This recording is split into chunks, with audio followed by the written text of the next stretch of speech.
Greetings, mobile delegates. I'm Ashley Esqueva, and it's time for your Mobile Nation's Monday Brief, where I bring you the best of CrackBerry, Android Central, WebOSNation, Windows Phone Central, and iMore. It's been a busy week in tech, so let's jump in. WWDC is over, and Apple brought a big game. Renee and Leanna from iMore were on site to check out everything at Moscone Center, starting with the keynote, and what a keynote it was. We saw iOS 6 with a new Google Less Maps app, Passbook, and expanded Siri functionality, but I was really excited about the newest member of the MacBook Pro lineup. It's a 15-inch MacBook Pro with Retina display.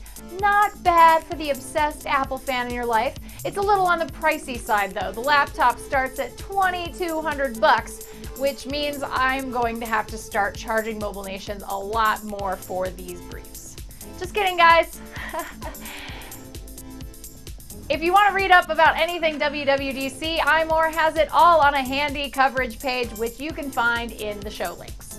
Android Central has a hands-on with the HTC Desire C, a budget Android device. But even though it's not a flagship like the One X or the Evo LTE, it's still running Ice Cream Sandwich and Sense 4.0. James Richardson took it upon himself to get some first impressions of the Desire C. Check it out.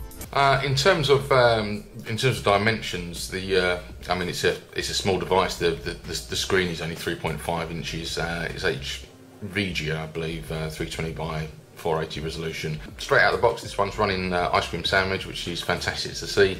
Obviously, we've got the Sense UI overlay on top of Android, and that is fully customizable. So while it's not the top end of the smartphone market, it looks like the Desire C isn't a bad device to recommend to someone looking for a budget phone in the middle of the market. Keep your eyes on AndroidCentral.com for the full review if you are in fact interested. WPCentral watched the WWDC conference this week to keep an eye on the competition, and Danny wasn't messing around when he wrote a blunt editorial on the site explaining why the Apollo update for Windows Phone, due later this fall, should not feel threatened in any way by iOS 6. There's a lot of excellent WinPhone 8 information in there. Nokia Maps is officially replacing Bing Maps, and Skype is actually baked into the OS, so the future looks pretty good for Windows Phone. Between Smart Glass, Windows 8 tablets, and the official launch of Windows 8 for your PC, Microsoft is poised to start picking up even more market share. We'll also have Dev Summit coverage next week, but in the meantime, head over to WPCentral.com for all of our breaking news. CrackBerry was on hand for BlackBerry Jam in London this past week, and they worked out access to a private look at BB10. But before you get too excited, CrackBerry Nation, no video was allowed. After spending a bit of time on an alpha dev unit running BB10, CrackBerry is even more excited about seeing the official launch later this year. So the big takeaway is flow.